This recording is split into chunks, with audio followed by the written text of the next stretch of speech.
Hi dear aspirants, welcome to my channel. ये session बहुत important है वैसे कैंडिडेट्स के लिए जो बीपीएससी एग्ज़ाम को पार्टिसिपेट कर रहे हैं 17th बीपीएससी को लेकर। और ये सेशन काफ़ी इम्पोर्टेंट होने वाला है डियर फ्रेंड्स। यदि आप चैनल पे नए हैं तो ज़रूर आप इस चैनल को फॉलो करें। और इसमें हम थोड़ी बहुत बातें करेंगे कि लास्ट समय में अंतिम आपकी जो प्रहार है, आई मीन इनफैक्ट वो क्या होनी चाहिए एंड आपको किन किन बातों का ध्यान रखना है, ये बहुत इम्पॉर्टेंट है। तो कुछ जो अनुभव है वो हम आपसे शेयर करेंगे और सब कोई मिलकर इसको अच्छे से समझने का प्रयास भी करेंगे कि किन किन बातों का ध्यान रखना चाहिए। तो कुछ जो इम्पैक्टफुल जो एक स्ट्रेटजी होनी चाहिए लास्ट समय में। हालांकि अब समय नहीं बचा है कि आप टेस्ट को लिखेंगे या फिर अदर इश्यूज़ पे आप टॉक करेंगे, बट तो वैसे कैंडिडेट्स जो बीपीएससी मेंस की एग्जामिनेशन देने जा रहे हैं उनको all the best guys. Okay, and हम बात करेंगे कि बीपीएससी के लिए एक तरह से देखेंगे कि अभी आपने जैसे मान लीजिए कि बहुत सारा टेस्ट लिखा होगा। इवन वैसे कैंडिडेट्स जिन्होंने टेस्ट सीरीज नहीं ज्वाइन किया उनके लिए अलग समस्याएं क्रिएट हो सकती है, या वैसे एस्पायरेंट्स जिन्होंने कई बार इंटरव्यू फेस किया है तो वो कैंडिडेट्स अपना अलग स्ट्रेटजी लेकर चलते हैं। बट ओवरऑल देखा जाए तो लास्ट समय में आपको किन किन बातों का ध्यान रखना चाहिए, that's very important for you.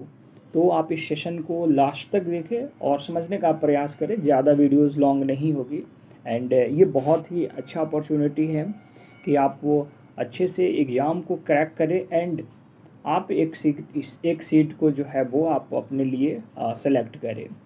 तो क्या होगा क्या नहीं होगा डजेंट मैटर, बट आपको अपने कर्तव्यों का निर्वहन करना है। आपको अपने ऑनेस्टी से पूरी तरह से निष्ठावान होकर आपको अपनी क्षमता का प्रदर्शन करना है।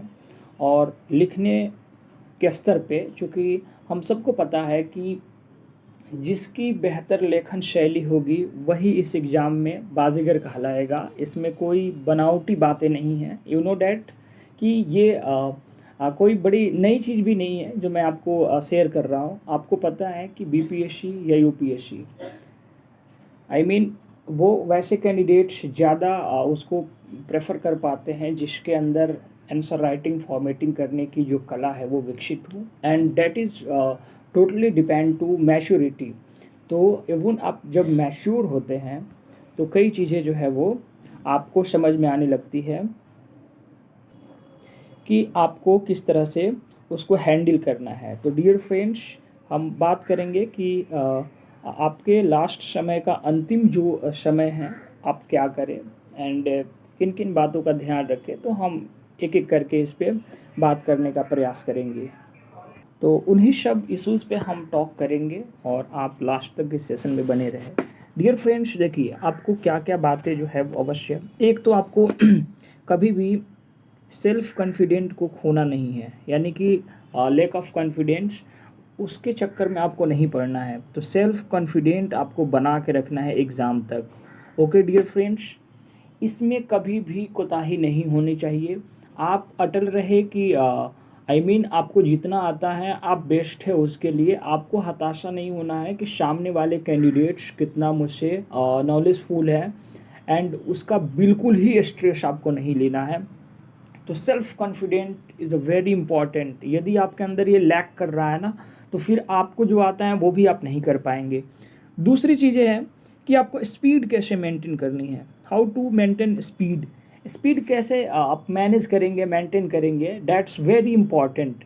तो स्पीड मेंटेन करने के लिए आप पहले से यदि कंसिस्टेंसी तौर पे आप देखें तो यदि डिसिप्लिन रूप में आपने यदि आंसर राइटिंग किया है समय के अकॉर्डिंग कि 3 घंटे में मुझे जीएस पेपर कंप्लीट करना है, तो ही आपके स्पीड मेंटेन होंगे। इसका शॉर्टकट कोई तरीका नहीं है।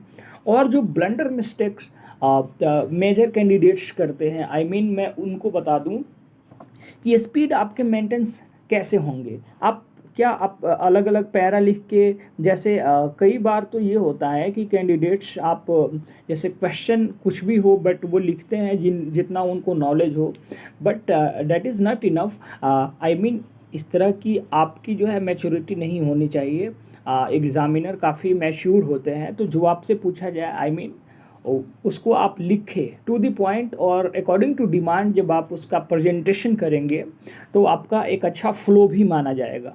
तो डियर फ्रेंड्स, ये बातें आपको समझना है। स्पीड के लिए क्या करेंगे आप, कि स्पीड के लिए मैं आपको बताता हूँ। जैसे मान लीजिए कि अगर 38 मार्क्स के कोई क्वेश्चन है, ठीक है, तो कैसे स्पीड को मैनेज करेंगे और फिर आपके क्वेश्चन भी कंप्लीट होंगे।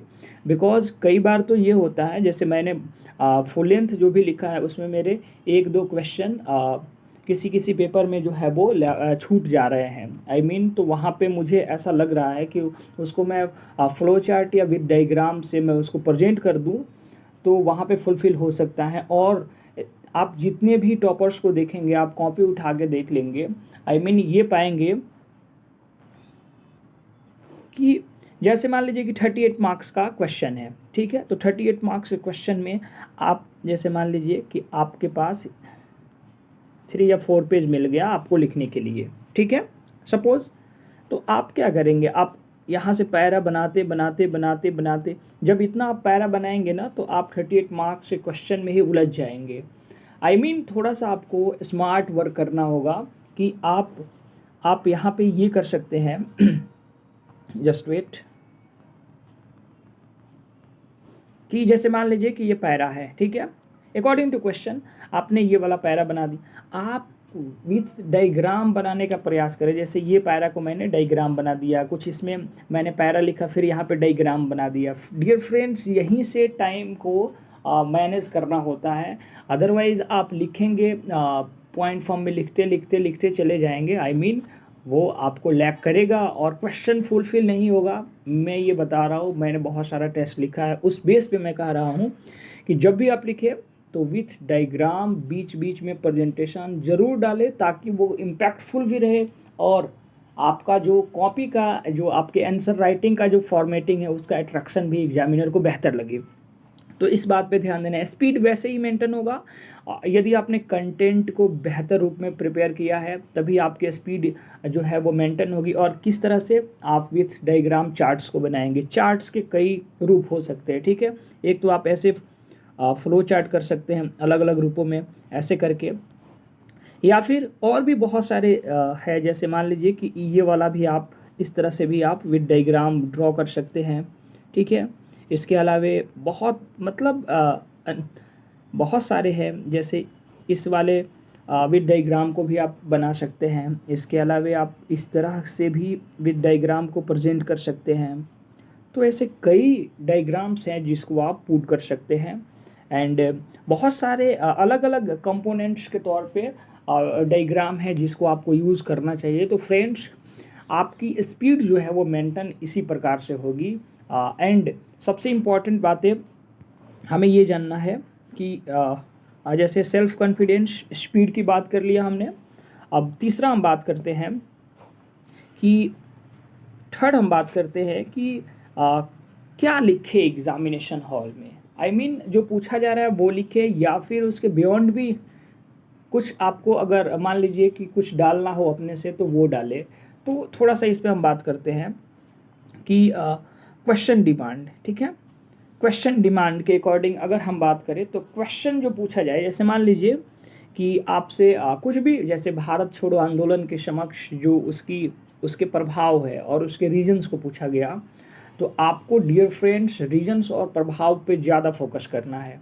ओके, आपसे मान लीजिए कि सम रीजन्स पूछा गया सपोज, तो आपको रीजन्स को ज़्यादा दिखाना है, ठीक है। लेकिन इसके बियॉन्ड में भी आप दिखाना चाहते हैं वे फॉरवर्ड या इसके सॉल्यूशंस को, तो आप थोड़ी बहुत, जैसे मान लीजिए कि विद डायग्राम से आप थोड़ा सा ऐसे विद डायग्राम करके आप दिखा सकते हैं। बट ज़्यादा वेटेज किसका होगा, रीजन्स का होगा।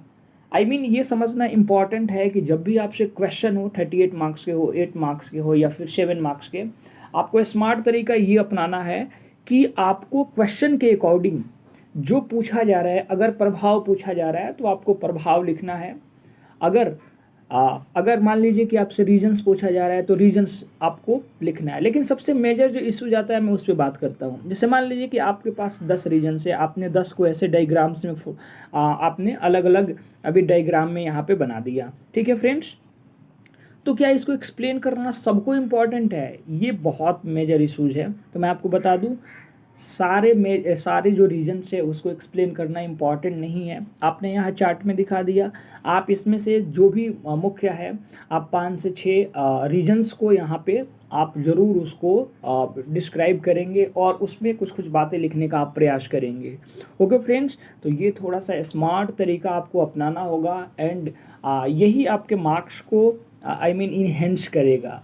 सो आपको ये वाला पॉइंट्स ज़रूर आपको याद रखना है कि जो पूछा जाएगा वो वही चीज़ें आपको लिखनी है, बना के कुछ नहीं लिखना है। हाँ, लेकिन एक मैं आपको ज़रूर सजेशन दूंगा कि जब आपके क्वेश्चन फुलफिल हो जाए और किसी किसी क्वेश्चन में अगर मान लीजिए कि आपको आंसर नहीं आता है, होता है कई एस्पायरेंट्स के साथ होता है, मेरे साथ कई बार हुआ है, तो आप ये करेंगे। अब इतने तो आप मैच्योर बन ही चुके हैं कि आप जैसे मान लीजिए कि घुल मिल कर लिखना, तो आप 1-2 क्वेश्चन में घुल मिल कर भी लिखेंगे और आपके और जो आपने आंसर राइटिंग किया वो तो आपने बेहतर किया है ना।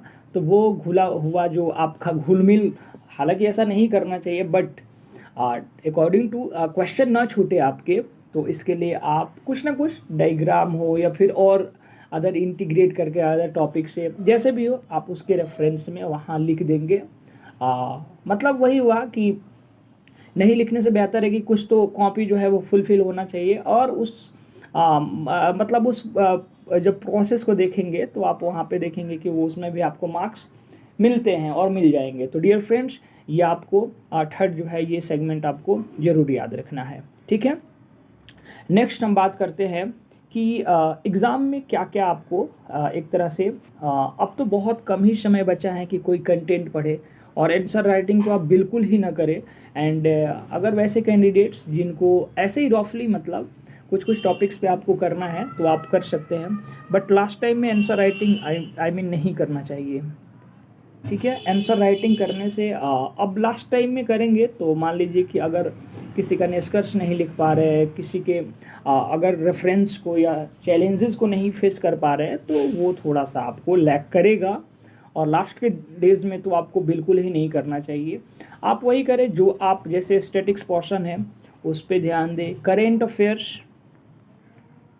साइंस एंड टेक, ठीक है, इस वाले सेक्शन को आप ज़्यादा देखें। साइंस एंड टेक के लिए क्या करना है आपको फ्रेंड्स, आप किसी भी यूट्यूब पे जाएं, किसी भी यूट्यूबर्स का वीडियोस देखें। साइंस एंड टेक में 1 से 1.5 ईयर्स में जो भी न्यूज़ में रहा है, चाहे वो स्पेस से रिलेटेड हो, चाहे वो आईटी से रिलेटेड हो, या फिर क्वांटम हो, या फिर आर्टिफिशियल इंटेलिजेंस हो, मीन्स एआई हो, ये मेजर जो टॉपिक्स हैं आपको इस पे ज़्यादा फोकस करना है और पूरे लेक्चर को देख लेना है। हमें नहीं पता क्या होता है, बट आपको 2 से 3 बार उस लेक्चर्स को देखना है, और फिर वो चीज़ें आपको एग्ज़ाम हॉल में चूँकि क्या होता है कि जो पिक्चोरियल फॉर्म्स दिखाए जाते हैं वो ज़्यादा माइंड जो है वो कैचअप करता है। तो लास्ट समय में आप ये कर सकते हैं। करेंट अफेयर्स के लिए क्या करना है आपको कि पहले से तो आपने पढ़ा ही होगा, बहुत सारे ऑर्गेनाइजेशन है, बहुत सारे मल्टीपल इंडेक्स है, एंड अगर बात करें तो आईआर में जो रिलेशंस दिए गए हैं वो तो इम्पॉर्टेंट है, लेकिन लास्ट समय में आप जो मेजर इशूज जैसे मान लीजिए कि फ़लस्तीन हुआ, इसराइल हुआ, जो भी ट्रेड वार को लेकर, जैसे अभी यूएसए जो है वो भारत पे टैरिफ लगाया है, फिर तो ऐसे कई मुद्दे हैं जिसको आप जाएंगे, आप लेक्चर वहाँ पे टाइप करेंगे यूट्यूब पे, बहुत सारे लेक्चर आएंगे, आप वहाँ से उसको कवर कर लेंगे और सुनने का प्रयास करेंगे पॉइंट। तो वो ज़्यादा मुझे लगता है कि लास्ट समय में स्ट्रेस लेने से ज़्यादा बेटर है कि आप इजी वे में उसको आप वहाँ से ईजिली कर सकते हैं।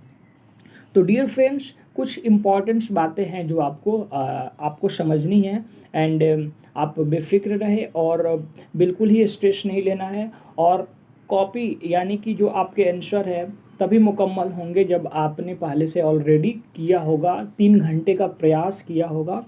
देखिए इसमें कोई बनावटी बातें नहीं है, कि आप इतने स्मार्ट से कि अभी आपने जैसे मान लीजिए कि प्रैक्टिस नहीं किया है और इनफैक्ट एग्ज़ाम हॉल में लिख लेंगे, ऐसा नहीं होता है। ये बोर्ड का एग्ज़ाम नहीं है कि जाके कुछ भी वहाँ पे लिख देना है। डियर फ्रेंड्स, ये आपको ऑफिसर बनाने वाला एग्ज़ामिनेशन है और इसमें maturity is the most important, तो आपको उसको ज़रूर देखना है। एंड लास्ट समय में यही मैं आपको सजेशन दूंगा कि आप बिल्कुल फ्रेश रहे, रिलैक्स रहे, don't stress, B patience, be humble, and आप अपने कार्य को रिवीजन आप कर सकते हैं, कोई इसमें वो नहीं है। रिवीजन आप डेली बेस पे अपना करते रहे जो भी है, एंड ज़्यादा आप रिलैक्स रहे और ज़्यादा नींद लेने का प्रयास करें। Okay, thank you. एंड जाते जाते आप चैनल को सब्सक्राइब, लाइक और शेयर जरूर कर दें। Okay, all the best guys, thank you.